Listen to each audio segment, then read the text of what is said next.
Welcome, ladies and gentlemen, to an all-new reaction and review. Tonight, guys, I'm taking a look at a comedy from 1998. That movie is The Big Lebowski.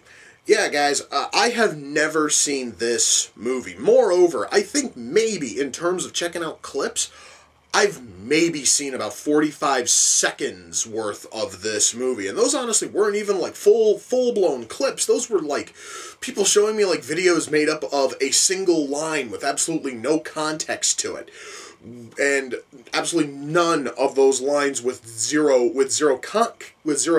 context were funny. So I'm certainly hoping that when we actually put context to them, they're genuinely funny. Now, the only thing I can tell you about this movie, without delving into who wrote it, directed it, and starred in it, is it has something to do with bowling, and it has something to do with a fucking carpet. That literally is as far as my knowledge goes. I have no idea if this thing is genuinely funny, and the only way I'm going to find out if it is if I shut up and I push play, and I'm going to do that right now. So, without further ado, it's time to kick back, relax, and check out The Big Lebowski.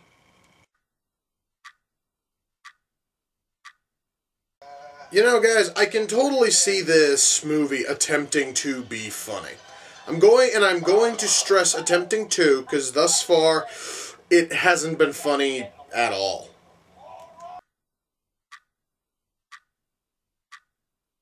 See, guys, and this thing would probably be even better if the story was a little bit better. Perhaps, honestly, if the dialogue wasn't, shit. Perhaps, maybe if we could have a character who could go more than 2 sentences without saying fuck or shit. And mind you, this here is coming from someone who swears constantly. And this thing, guys, is a little bit too much even for me.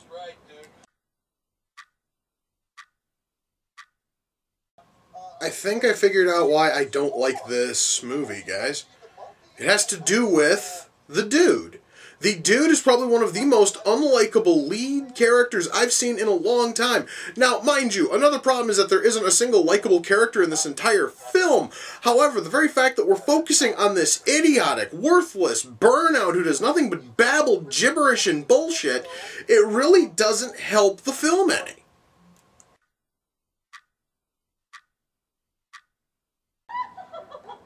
Seriously, I'd really like to know, guys, when the hell does this movie get funny? I totally understand it has tried. And God help them, they have tried so hard. But I've yet to find anything to actually laugh at here.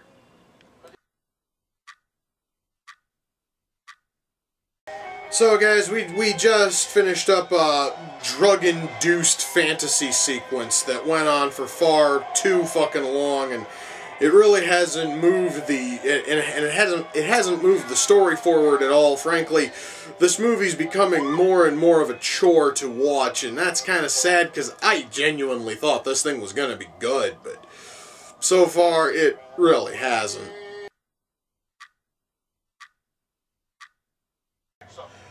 Well, guys, I think now I have found officially the most irritating characters in this entire movie. Which is saying a lot because there isn't a single likable character amongst the entire cast. It's these 3 stupid, idiotic, nihilist Germans. By the way, that honestly is all they have, too, for character depth, is they're German and they're nihilists, and I guess the joke is that their accent is just that fucking thick. But there's nothing there, guys. And the very fact that we now have to put up with them in yet another goddamn scene is just making a movie that was kind of shit and making it worse. Well, guys, that was The Big Lebowski. Let's shut that off. Holy shit. Alright. Wow. After all of that praise, after being told that this is one of the greatest comedies ever made, one of the greatest comedies of the 90s, I guess I was kind of expecting more. The fact that this is from the Coen brothers, I was expecting infinitely better because I have seen Fargo. I loved Fargo. I kind of thought it would be on par with that, but no, it most certainly isn't. Oh boy, let's start with the writing. Oh my god. I would like to say that the story here, what little story this film actually gives you, is halfway decent. And the story would have worked really well if we were given even a single character who was likable. I would like to tell you guys right now, first of all, I can barely remember the names of any of the characters because there's not a single memorable one out there because they don't have any real personality. Like, the only ones I can think of off the top of my head are Dude, because we follow Dude throughout the entire goddamn film, Walter, because Walter's his idiotic friend, and Jesus, who's in there for all of 2 scenes and is just incredibly irritating and annoying. And the only reason why I know he's named Jesus is because the fucking moron insists on speaking in the 3rd person exclusively. That is it, guys, for characters I actually remember. And I just gave you all of the depth that fucking Jesus had. But now, what about the other 2? The Dude is the Dude. That seriously is as far as his character depth goes. And we have to follow this shallow stoner pile of shit for 2 hours. And the only thing we have is he's the dude. And he does nothing but drink and smoke. He does nothing but drink and smoke weed and say that he is the dude. That's literally all he fucking does for 2 hours. And as for Walter, Walter is a Vietnam vet who screams constantly and is always quick to anger and is the most foul-mouthed character in the entire film.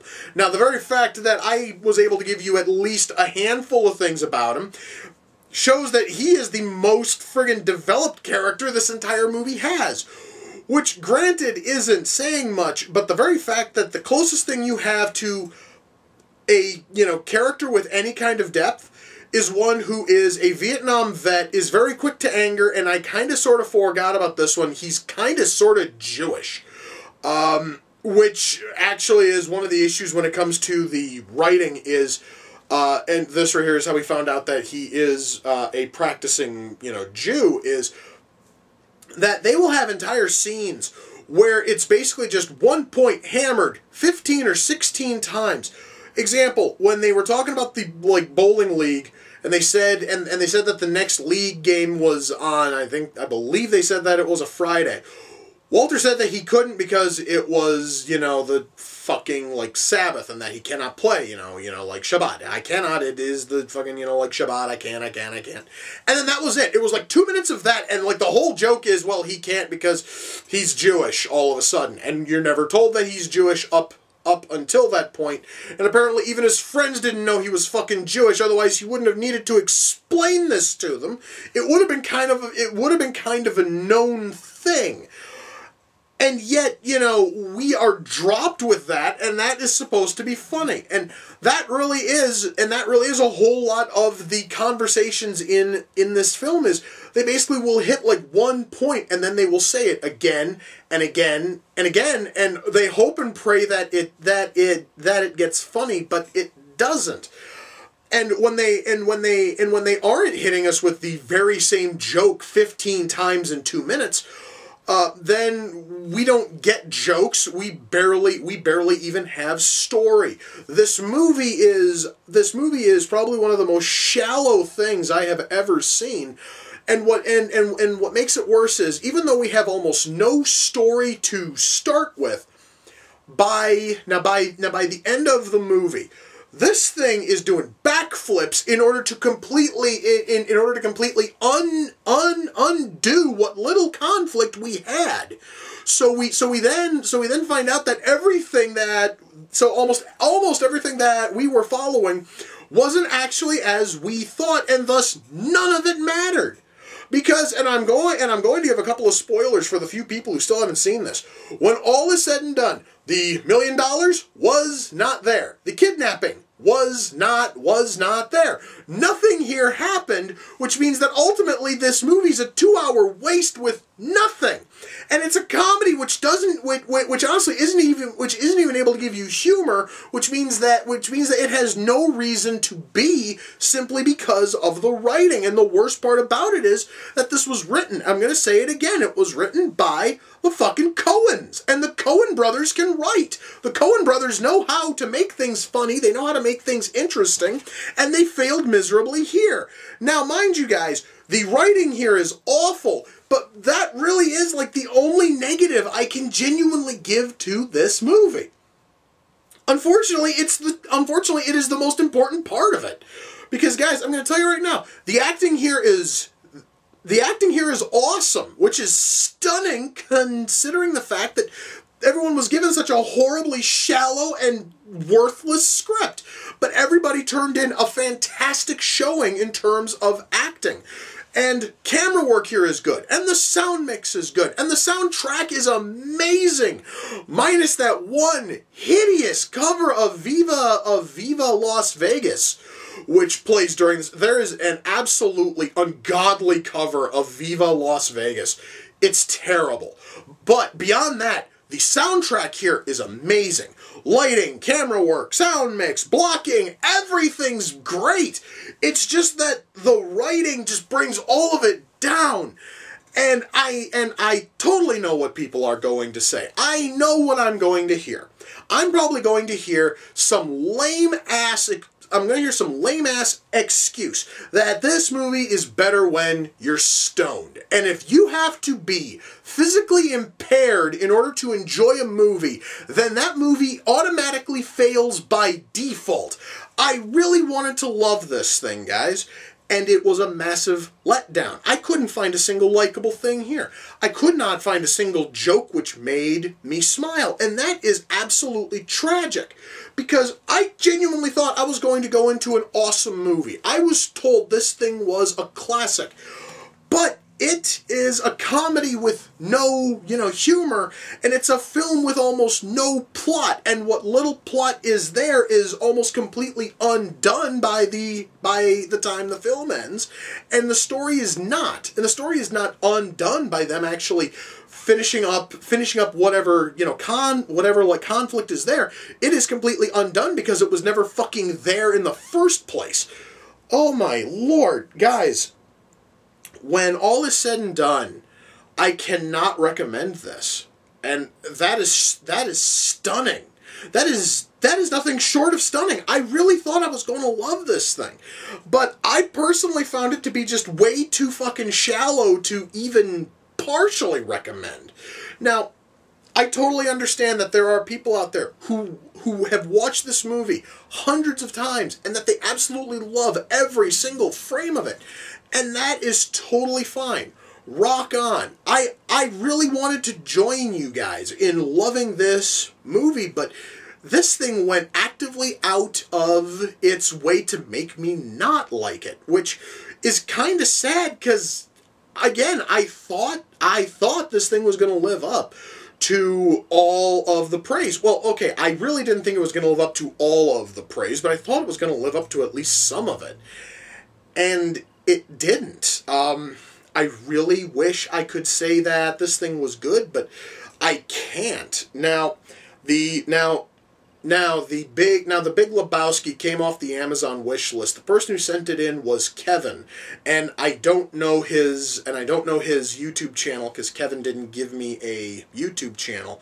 But Kevin, thank you, because I have wanted to watch this thing for many, many years, and I never had the chance to actually sit down and watch it.